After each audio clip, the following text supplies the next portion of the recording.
Welcome to face master com யாரை பற்றி பார்க்க போகிறோம்னா அதிமுகவில் பார்த்தீங்கன்னா இப்போ டெல்லியை முடிவெடுத்திருக்காங்க. எடப்பாடி பழனிசாமியை பார்த்தீங்கன்னா ஓரம் கட்டிட்டு எஸ்பி வேலுமணியை முதலமைச்சர் வேட்பாளரை வந்து சந்திக்கலான்ற மாதிரி. ஆனால் ஓபிஎஸும் பார்த்தீங்கன்னா அந்த லிஸ்ட்டில் வந்து போராடிட்டு இருக்காரு. ஸோ சசிகலாவும் ஓபிஎஸும் பார்த்தீங்கன்னா அப்போ டம்மியான்ற ஒரு கேள்வி.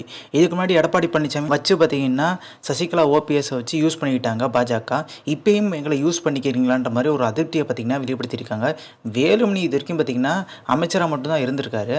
அப்படி இருக்கும்போது அவருக்கு எதுக்கு முதலமைச்சர் வேட்பாளர்? இதுக்கு முன்னாடி பார்த்தீங்கன்னா ஓபிஎஸ் தானே பார்த்தீங்கன்னா முதலமைச்சராக இருந்திருக்காரு. அவரை முன்னிறுத்தியே பார்த்தீங்கன்னா தேர்தல் சந்திக்கலான்ற ஒரு கேள்வி இருக்குது. அப்படி ஒருவேளை பார்த்தீங்கன்னா வேலுமணியை வந்து முதலமைச்சர் வேட்பாளராக போட்டு டெல்லி சந்திக்கணுன்ற மாதிரி ஒரு நெருக்கடி கொடுத்தா சசிகலா, ஓபிஎஸ், டிடி தினகரன் பார்த்தீங்கன்னா எடப்பாடி பழனிசாமியை அனுசரிச்சுட்டு போகிறதுக்கான வாய்ப்பு அதிகம்ன்றாங்க. ஸோ இது எடப்பாடி பழனிசாமிக்கு பார்த்தீங்கன்னா ஒரு பூஸ்டப் கொடுத்துருக்கு. டெல்லியில் பார்த்தீங்கன்னா வேலுமணி லாபி பண்ணி தான் பார்த்தீங்கன்னா இந்த மூவ் எடுத்திருக்காரு. பட் இது எந்த அளவுக்கு பார்த்தீங்கன்னா சாத்தியம் தெரியல. அதே மாதிரி அண்ணாமலை வந்து இப்போ லண்டனுக்கு அமைச்சிருக்காங்க. ஸோ அதிமுக கூட்டணி ராஜா வந்து பேசி முடிப்பாருன்னு சொல்லிட்டு அப்படி பேசி முடிச்சா பார்த்தீங்கன்னா பாஜக வந்து மாநில தலைவர் பொறுப்பை பார்த்தீங்கன்னா ராஜா தேடி வருன்றாங்க. இப்போ அரவிந்த் மேனன் இவங்கெல்லாம் பொறுப்பாளர் இருக்காரு. ஸோ இதெல்லாம் பார்த்தீங்கன்னா அண்ணாமலைக்கு எதிரான ஒரு விஷயமாக தான் எல்லாருமே பார்க்குறாங்க. இன்னொரு விஷயம் பார்த்தீங்கன்னா அண்ணாமலை வந்து அப்புறம் தான் மிகப்பெரிய லெவலில் வந்து தமிழ்நாட்டில் பாஜக இருக்குன்ற ஒரு கட்சியை தெரியுது. அப்புறம் இருக்க ஒரு சூழ்நிலை நயினா நாகேந்திரன் வந்து வெறுத்து போய் வந்து அவர் வந்து திமுகவில் இணைஞ்சிடலாமான்ற ஒரு எண்ணத்துக்கு வந்துட்டார். திமுகவில் எதுக்கு இணையிறான்னு பார்த்தீங்கன்னா அவர் மகனுக்கும் சீட்டு கிடைக்கிறதுக்கான வாய்ப்பு இருக்குது. இப்போ பாஜகவில் பார்த்தீங்கன்னா அவர் சீட்டு கேட்டிருக்காரு அவர் மகனுக்கு 2026.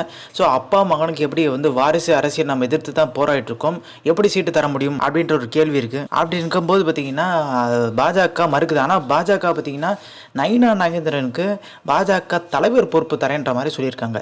நயினா நாகேந்திரன் ஏற்கனவே பார்த்தீங்கன்னா வெறுத்து போயிடுச்சு அரசியல். 19 அதிமுகவில் திருப்பி போய் இணைஞ்சிருப்பார். ஆனால் இணையவே இல்லை. 24 அப்புறம் பார்த்தீங்கன்னா இணைஞ்சதுக்கான வாய்ப்பு இருந்துச்சு, அப்பயும் இணையலை. இதுக்கு முக்கியமான காரணமே பார்த்தீங்கன்னா ஒரு சில விஷயங்கள் முன்னாடி நடந்தது தான். ஜெயலலிதா பார்த்தீங்கன்னா சரிக்க பண்ணோன்னா முதலமைச்சர் ஆனது ஓபிஎஸ்.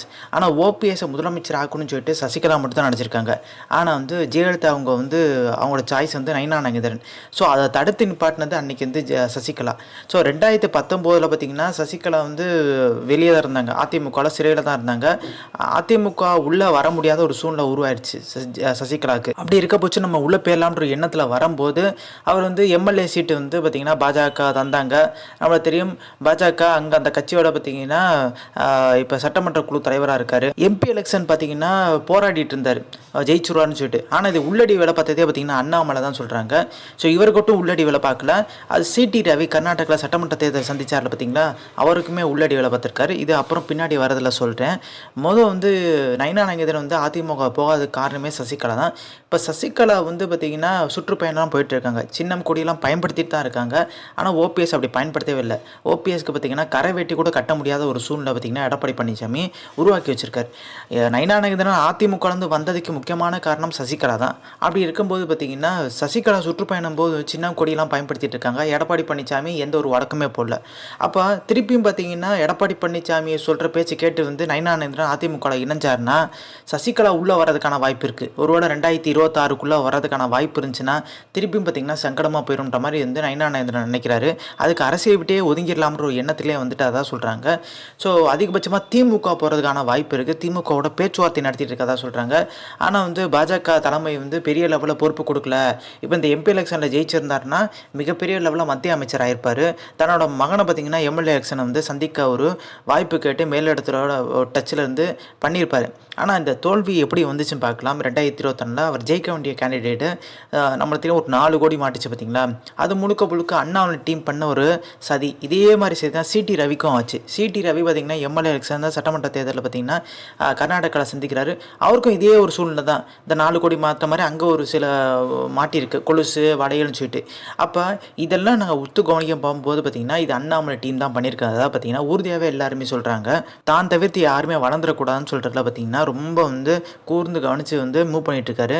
ஸோ அண்ணாமலை பார்த்திங்கன்னா தன்னோட தலைமை அறை கூட பார்த்திங்கன்னா பூட்டிட்டு சாவி எடுத்துகிட்டு போயிட்டாராம். அப்படி இருக்கும்போது பார்த்திங்கன்னா இப்போ சிடி ரவி எதுக்கு காலி பண்ணான்னு சொல்லிட்டு பார்க்கலாம். சிடி ரவி தமிழக பொறுப்பாளராக இருந்திருந்தார். அண்ணாமலையோட நல்ல ஒரு ரிலேஷன்ஷிப்பில் தான் இருந்தார். ஆனால் அரசியலில் எல்லாரும் காலி பண்ணால் தானே வந்து அடுத்து முன்னேற முடியும். ஏன்னா சிடி ரவி முன்னேறக்கூடாதுன்னு சொல்கிறக்காண்டி பார்த்திங்கன்னா, ஏன்னா ஒருவேளை கர்நாடகாவில் பாஜக ஜெயிச்சிருந்துச்சுன்னா சிடி ரவி தான் பார்த்திங்கன்னா முதலமைச்சர் ஆகிறதுக்கான வாய்ப்பு நிறையா இருந்ததா சொல்கிறாங்க. அப்போ அவரையும் காலி பண்ணி விட்டார். ஸோ நீ வந்து எம்எல்ஏ எலெக்ஷன்லேயே ஜெயிக்கல, உனக்கு எதுக்கு பார்த்திங்கன்னா தமிழக பாஜக, அதாவது பாஜகவோட தமிழ்நாட்டுக்கு பொறுப்பாளராக நீ எதுக்கு இருக்குன்னு சொல்லிட்டு அவரையும் தூக்கி விட்டாங்க. ஆனால் இந்த இடத்துல தான் யோசிச்சு பார்க்கணும், சிடி ரவியை தூக்குனது முழுக்க முழுக்க பார்த்திங்கன்னா அண்ணாமலை டீம் தான். அண்ணாமலை நினச்ச மாதிரி இப்போ நடந்துச்சு. ஆனால் அண்ணாமலை பார்த்திங்கன்னா இன்னொரு நபரை வந்து பார்த்திங்கன்னா பொறுப்பாளரை கொண்டு வரணும்னு சொல்லிட்டு பார்க்குறாங்க தமிழ்நாட்டுக்கு. ஆனால் அவரை போடாமல் அரவிந்த் மேனன்னு சொல்லிட்டு பார்த்திங்கன்னா ஒருத்தர் போடுறாங்க. இது எதனால் போடுறாங்கன்னா, டெல்லி வந்து அண்ணாமலை மேலே மிகப்பெரிய அதிருப்தியில் இருக்காங்க. ஃப்ரீயாக விட்டோம், கர்நாடகாவில் கிழிச்சிருன்னு சொன்னார், ஜெயிச்சு காமிப்பேன்னு சொன்னார்.